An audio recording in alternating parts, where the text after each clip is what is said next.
A farmer, he declared. Whilst you're sitting beside the king, I'll be growing crops and tending animals, not wondering if I'll survive the day.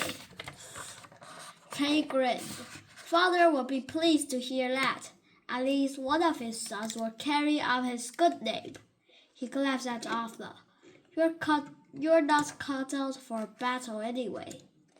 Arthur ignored the sting. He knew his brother was right, but it didn't make the words hurt any less. He and Kay couldn't have been more different. Kay was bigger and more muscular. He enjoyed learning to fight and to find the weakness in a suit of armor.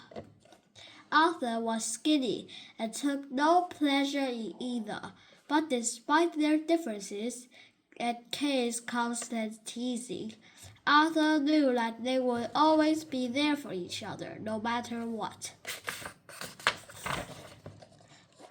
They rounded the final bend before their family farm.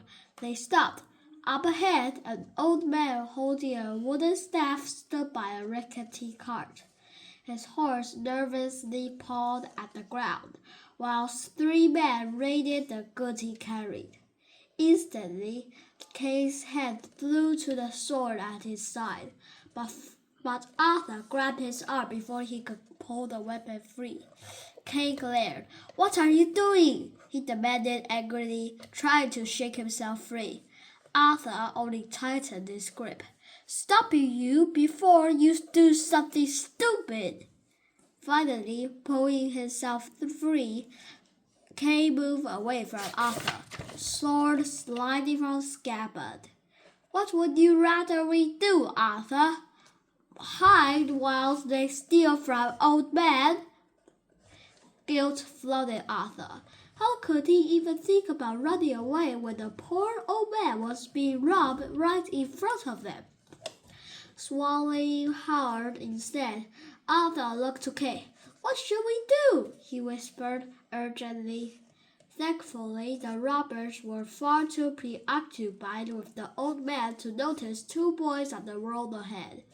"First of all, you need a weapon." Kay handed his sword to Arthur before pulling a dagger free from his belt. Looking down at the nicked blade in his hand and then back to Kay, Arthur said, "But this is yours. Father gave it to you. Just follow me and remember what Father and I have taught you." Arthur nodded, but his mind had gone blank. What had they taught him? Kay grinned. And if all else fails, just keep swinging until you hit something. Just make sure you don't hit me."